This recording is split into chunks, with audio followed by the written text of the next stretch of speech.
Hey, it's Pete Thompson. Well, Josh is an idiot. Are you ready for some football? Oh, yes, it's time for Tuesday with Thompson, with the host of the Pete Thompson Show. Hey, it's Pete Thompson. Yep, that's him. He joins us now at the Boardwalk Honda Hotline. Has a lot going on. The PT, Saturday mornings at 8 o'clock. You can hear the Pete Thompson Show right here on 97.3 ESPN. And he joins us now here on the Sports Bash on 97.3 ESPN. Peter? Sir, yes, there's only one. It's kind of like Highlander. There can only be one, right? There's only one PT, and I am it. You are it, and proud of it. Yeah, I think so. You know, I enjoy life. I think people enjoy me. Why not? So what was Peter's Sunday like? I felt, Peter, that I got robbed of an NFL Sunday with that game. I heard you say that. I did not feel robbed. I just felt pleased that they did what they were supposed to do, you know, and quite frankly, that was a game that, you know, I listened to a lot of coverage on 97.3 when I wasn't on, listened to a lot of you guys talking about the fact, like, you know, come on, try to find a way that the Jets could win this game, and nobody could. I mean, it was impossible to find that, and it came to pass. The sacks on the defense were entertaining to me to watch. I don't care that it's, you know, Luke Falk. I mean, I made a joke with John McMullen on Saturday. It could be Peter Falk, the guy that played Colombo. I don't care. He's still a stiff. Just one more thing. That was what his line used to be. But yeah, I mean, I didn't care about the fact that the opponent was poor. I cared about the fact that the Eagles did what they were supposed to do, which is win the game. Obviously, I'm happy about the fact that they won the game. I would just say the game was so boring and so uninspiring. About halftime, I was like, do I really, like, should I do something else? Like, it was like, I don't know. Like, the last couple games have been so, and I don't know if I learned anything from the game. Like, I don't know. Did you take anything from that game that you're like, after watching that, I feel this? Honest to God, my biggest takeaway was, thank God I have red zone. You know, games like that. You flipped off the game. Absolutely, I flipped off the game. I mean, when the game goes to commercial break, you flip right to red zone because there are no commercials on the red zone, just like there are no commercials when you flip. However, you can miss some things. And, for example, you know, we saw that because you get into something where maybe you've got some money on it or you got a little bet riding or it's fantasy football related, and you know the Eagles are going to win. So, you know, we missed completely the Corey Clement muff and the Jets score. It was one of those, like, we were locked into the red zone trying to watch something. We went back and it was like, oh, the Jets scored. Oh, well, shame they didn't get the shutout. Big deal. You know, didn't even care about it. That's how bad. Out of hand that game was. Normally, and so that's the thing. What carried me through? Why did I feel like I didn't get cheated? Because I was watching other action, and it was fantastic. All right. See, I was zoned in. I don't flip around. I was watching the game, and I felt robbed of my NFL Sunday. That's all. You know, the Eagles moving forward, they got the Vikings this week, and, you know, you were in Minnesota. I don't think you made it in the stadium, though, right? I got right outside the stadium, and I was inside the perimeter. That was part of the fun. That, you know, I got there, and when I got off this bus and everybody was walking in, I mean, I really wussed out. I probably could have been like that guy that, you know, I think they would have sniffed me out right away because, you know, the PT is not inconspicuous. Plus, you get there, and they're basically got some, you know, $10 an hour person who's got the scanner, like, all right, give me your ticket, let me see the barcode, or let me scan your unique QR code, and I didn't have any of that. So I was like, rather than get myself arrested. Where'd you end up watching that game? I ended up watching it from the Radisson Red, which was right across the street from the stadium. And you know what? There are a lot of people that say to me, boy, you know, you were in Minneapolis, you were there. I can't believe you didn't find a way to get into that game. Yeah. And to be honest with you, to watch that game in a plush hotel room on a gigantic television by myself, that's the key part of the story. No disrespect to my girlfriend, no disrespect to her son, or anybody else, quite frankly, that I might have watched that game with. But to watch that game completely by myself was a real treat. Yeah. Well, it's it's Do funny. you disagree, MG? No, I like watching a game by myself too. I like that. Me too. Like Yeah. that. You know that. It's like that. I don't know. Football game's best on the couch.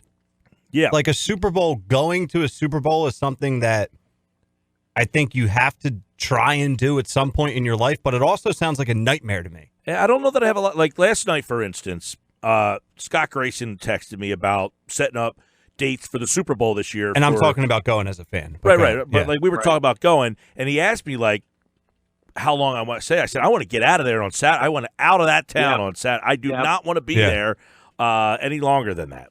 So I can understand what you're saying there, Peter. By just most Sundays, by the way, I watch the game sitting there by myself because I can't get distracted. Right, and you have multiple things going on at once too. You're tweeting, you're checking stats, you're looking up stuff. You're intent. You're totally. I've sat next to you before. We watched some games together where we both got the laptops open, and you're essentially working while watching the game. But sure. as a fan, for me to take the fan hat off and look.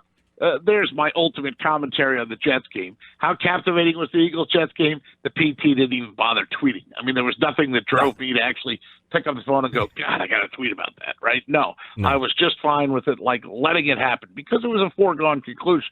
The Super Bowl, I'd like to get into a Super Bowl someday. I very much would like to be a part of that. That said, the ticket prices were like, what, $4,500 or something was like the low price. Hey, I got there. I was in the town. I flew. Maybe if you would have got me my Phillies badge earlier, I would have put you on the list this year. Wow. There it is again. What are you saying? You cut me out of the Super Bowl list already? There's a list. Yeah, there's a list. So far, you didn't make it. That happens. And who's plus, in, who's out. Right, and PT's out. There's only so many days I could take off from my actual job, and I sort of got this little West Coast Flyers road trip I'm booked on. But yeah, I like that. That would break my heart if you guys all went down there and were in Miami on Radio Row and the PT was back here. We'll be there. Saying, open up your textbooks to page 31. Yeah, we'll be there. And I'm telling you that now. I mean, I talked to Grayson last night. We were looking at the Eagles are there, though, is what I'm saying. Oh, okay. The Eagles are there and you're there. That would be a little different. Well, last time we did Radio Row in Minnesota, you missed all the shows. For good reason. Yeah, for good reason. Yeah. Well, Grayson and I did the research last night, and it's a pretty good chance that you'll hear us live down there again. But stranger things can happen. Yeah. I think once you're in, you're in. I mean, you should just get the NFL used to you guys being credentialed, and then you're in. Oh yeah, that's good. Happen. So a couple things. All right, you mentioned. Well, we started with Minnesota. Were you going to ask me? Am I worried about the Vikings?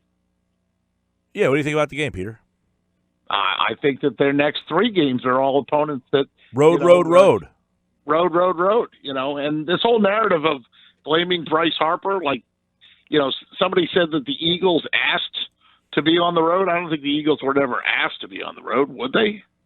We talked about that earlier. We couldn't. By the way, not one other team in the league has 3 straight road games. Now, you were in Pittsburgh with me.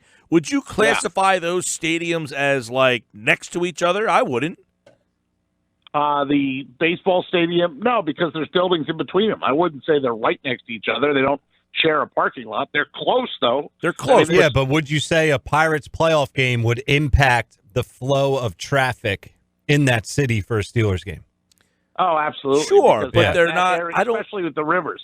Even though they're not sharing both the on the parking river. lot, I think absolutely. Look, the way people get to a Pirates game and the way people get to a Steelers game, lot of people are in downtown and then go across the Clementi Bridge or one of those bridges. That's the thing. I mean, I understand why the Eagles would try to do that, especially since. But no other team has 3 straight road games at any point this year. That's just right. And luck of the draw. Not only do they have 3 straight, but now they're ending up with 3 straight road games that all have winning records. I mean, they could be 6-2, they could be 3-5 coming out of this.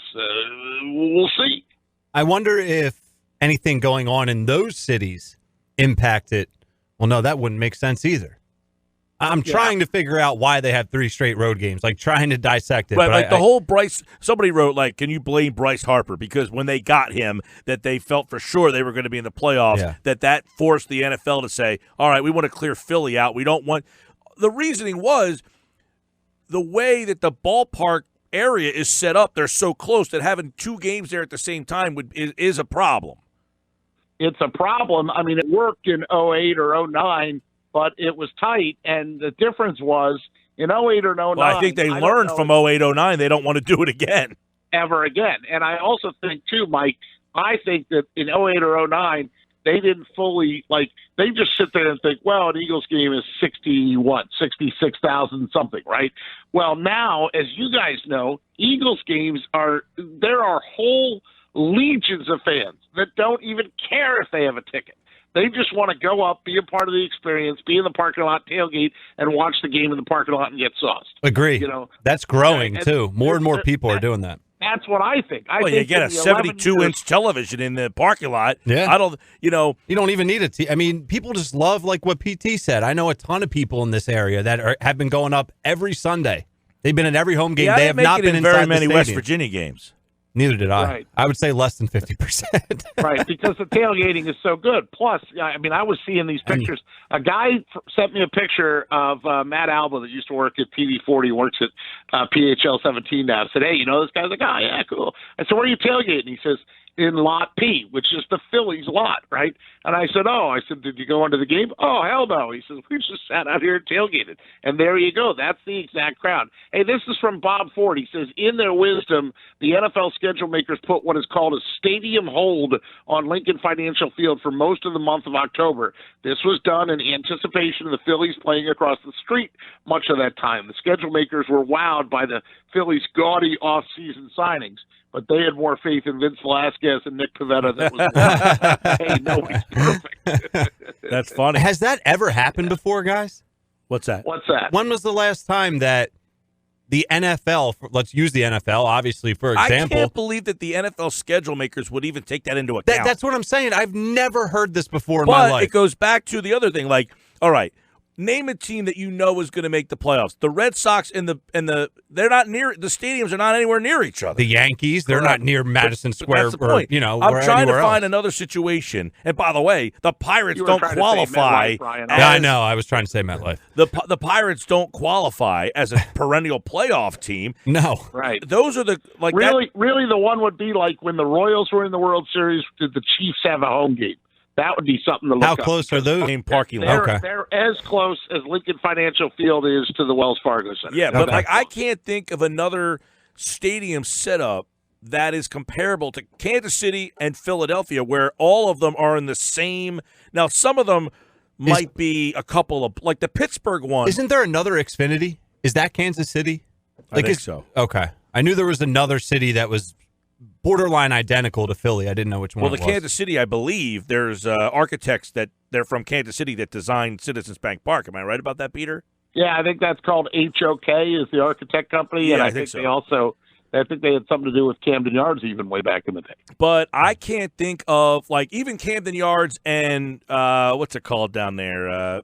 M&T Bank or whatever it is. They're close, but they're not on, like, they don't use, like, the same parking lot close. Right, but I will say this: if the city of Baltimore had a vote, and you've been there enough, Mike, that you're almost a Baltimorean, right? If that's a word, okay? Definitely not a word. Carry on. Definitely not. You would know, Mike, that they would try not to schedule those games at the same time, simply because, again, you just logistically only have so much road with all that traffic trying to come in at the same time. Yeah, true. I'm just trying to think, like the Dodgers and the Rams, their stadiums are nowhere near each other, so you don't have to worry about it. The Cubs and the Bears, they're nowhere near each other. Correct.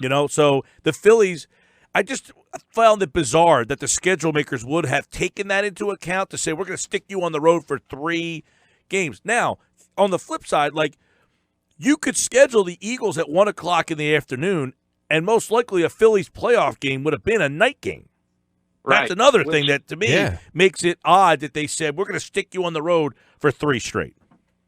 Yeah, and again, I don't know who these schedule makers are or who these people are, and that's the thing that I'll never get, or we're trying to get confirmation of. They say the schedule makers put the stadium hold. That's what, the reporters have been able to dig up, right? I think, or I've heard people say, oh, the Phillies or the Eagles asked the NFL to do that. Why would the Eagles ever ask the NFL to schedule 3 straight road games. Yeah, do me a favor if you can you switch stick us on the road for 3 straight weeks? Yeah, I mean, come on, that doesn't ring true to me at all. That's actually ridiculous. The more that we talk about it, like, oh, you're going to be on the road for 3 straight weeks just because you signed one guy in another sport. Like what? Well, that's ridiculous. Yeah, that is kind of odd. All right, no Peter. sense. We got hockey action in Prague the other day. Flyers with a win. Great. Yeah, and tomorrow night the home opener. Now, I want to ask you, that was technically a Flyers home game in Prague, right? So is this the home opener, or was that the home opener? According to the NHL, that was the home opener. This will truly be the home opener at the Wells Fargo Center tomorrow night. And I believe, after a text that I received today, that the PT might be going. Whoa! Yeah. Are you Matt Sharp? No, I am not Matt Sharp. Was he the winner of the ticket? Yes. He won one of the pairs, Peter. It's Flyers ticket Tuesday and Flyers ticket Thursday. We're giving away 2 pair of Flyers tickets every Tuesday and Thursday in the month of October. I like that. I like that a lot. No, this is a late ask. Somebody texted me and said, would you be interested in going up and seeing the new sports lounges that they have? Because here's the deal. We're sitting here talking about, stadiums and infrastructure. You guys know, I'm sure, because you've been reading about all the changes that they made to the Wells Fargo Center. They got a brand new scoreboard up there, and they've got sports lounges up there. Basically, they took up those balcony suites that nobody ever wanted to buy for hockey, right? A lot of people really didn't want to buy for basketball. They're basically right under the roof, right? And then they took a bunch of those out up top. That's one sports lounge, and then they have another one that's basically off the main concourse. I don't know a lot about it other than the fact that obviously it's sports betting and it's driven by, I guess, Sugar House is now going to be called BetRivers.com or something. So, wait, I'm going to learn more about it tomorrow. Now, I'm looking at a picture. Our Justin Grasso, who, by the way, is our new Sixers beat guy, he is there right now. He just tweeted out a picture a minute ago, and I just retweeted it. He's at @JGrasso_. That's his Twitter handle. But he just took a picture of the new Wells Fargo Center video board, which is unbelievable. But you're saying those suites on the way up by the roof are gone? Right. Well, not all of them. There are still some up there, but they took let's say they took 4 of those suites or 5 of those suites. They made it into because they were called balcony suites, okay? They were basically the same height as the banners that hang down from the rafters, right?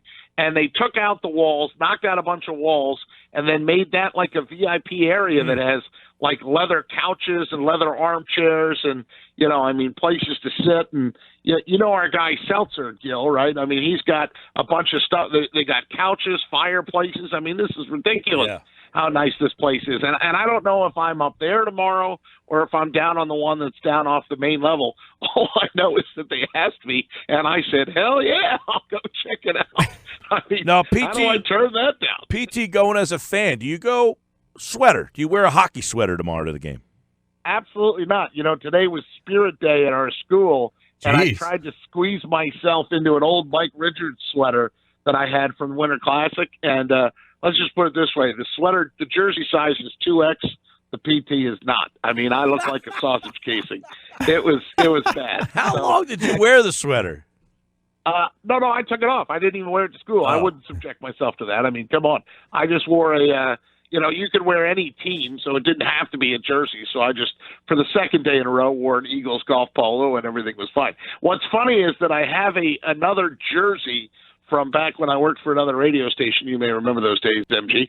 And on the front, it had that. What are you, Eitan Shander now? You got to shout out every place you worked? No, but, it's part of the story.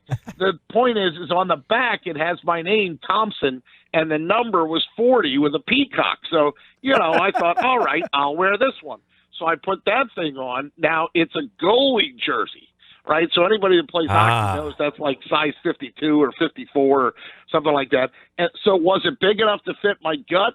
Yes.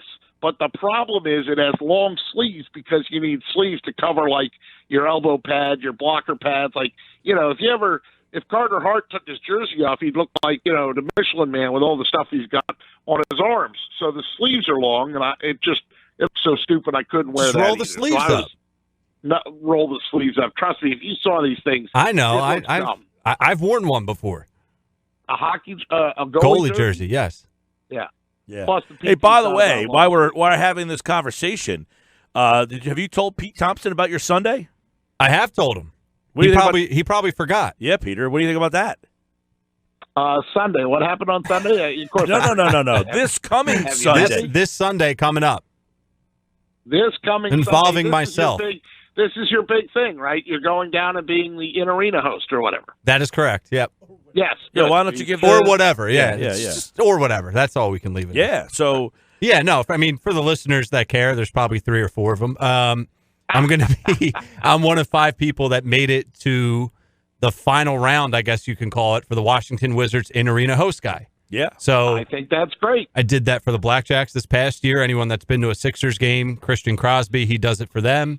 So yeah, we'll see what happens. I'm going to be the actual guy this Sunday against the Bucks in this DC. Sunday at the the M&T Bank Center? What do they call their place down there? Yeah, what do they call in that Washington? It used to be the MCI, isn't it? Yeah. Verizon I think it's now? no. I thought it was Capital something. Well, whatever. I should it's probably called. know that. If but you're watching the Wizards It's commercial, the Capital One Arena. Capital One Arena. There you go. Yeah. So Ryan Just will scream into be. the mic over and over again, Mike or Ryan. What's in your wallet? What's in your wallet? What's in your wallet? I'm sure that'll get you the job. Yeah, that should work. That'll work. Yeah. So I got to get used to their mics and equipment. Going to be a little bit different. that's right, and it's a Eagle Sunday too. I know. It's going to be tough. It is going to be tough. I'm going to record it, but I'm obviously going to know what happens with my phone and everything. But yeah, man. Yeah. So he's gone worth from AC Blackjack T-shirt toss The to Washington Washington Wizards. I think that's great. Our little boys all grown up and all grown up. Yeah, we'll see if I blow it or not. But either way, it should be fun. Yeah. Listen, you're already a winner as far as I'm concerned. Yeah, either way, man. To say I was on that, on an NBA floor and doing that Yeah, that's pretty cool. will be fun. Yeah, that's so this Sunday, and Pete Thompson, the Pete Thompson Show, Saturday at 8 a.m. Anything lined up yet there, Peter? The usual suspects, which means McGarry will wake us up right at 8:40 or 8:20, and then Kevin Minnick's the 9:20 spot. Johnny Mack and I had a good old time talking Eagles football last Saturday. In fact, he gave me bonus points as we went back and forth, remembering that Adam Gase was the hot pick leading into the Eagles coaching search. That's who everybody wanted. Thank God that didn't connect, right? Can you imagine a world where Adam Gase was the Eagles coach? Blech, right? And then we had Kevin Durso on last week, and that was a lot of fun because both Hunter Brody and myself are puckheads, right? So we had a good time talking with Kevin about the Flyers and what their potential could be. I mean, at that point, that was fresh off the game in Prague, and boy, TK already looks like he's worth everything they paid him. I mean, they made some mistakes, but not enough, and it's only one game, but the sample size is that they're playing the up-tempo style that Elaine Vigneault wants them to play. So did you watch any of the Behind the Glass yet? I've been watching them all. I've been watching them all. They're great. They're on the NHL Network. There was another one last night. Yeah, I didn't see last night. I saw the first 2. Yeah, I mean, listen. Are you impressed with Elaine Vigneault? How many are there? I am. This is the third one. I am. How can you not? Like that was the take on him, was that everywhere he's gone, he's turned teams into winners, or playoff teams, at least in the first couple of years when he gets there. Now does he actually lead them to a cup win? No. I mean, but he got people to Stanley Cup finals before. So, I mean, I think his message is all about play faster, play quicker, play with tempo, cut down on the number of self-inflicted wounds. That's always a tough one, or at least in the past it was tough. But it looks like they're buying in. I would love to have seen this last year with Hackstall and then this year's version. Absolutely. But I just don't think Hack had the ability to or the respect maybe in the room. I'm not going to say people thumb their noses at him, but I just think they were going through the motion, and I think they had mixed messages. Plus, to defend him a little bit, I think that, it came out after he left that, maybe Hexie was a little over controlling, and even to the lineup, I mean, that's pretty bad it's status quo in baseball, right? Where we think the front office decides who gets to play and who doesn't. But boy, if the GM, if Ron Hextall was calling down and saying, "Don't play this guy," or "I think this guy should be in the lineup," then how much do you really pin that on Hack? Pete Thompson Show this Saturday morning, 8:00, 97.3 ESPN. All right, Peter. Michael, Ryan, it's been a lot of fun talking to you guys. Thanks, man. You too, as always. All right, we'll do it again. Pete Thompson, like all guests, appear to be at the Boardwalk Honda hotline.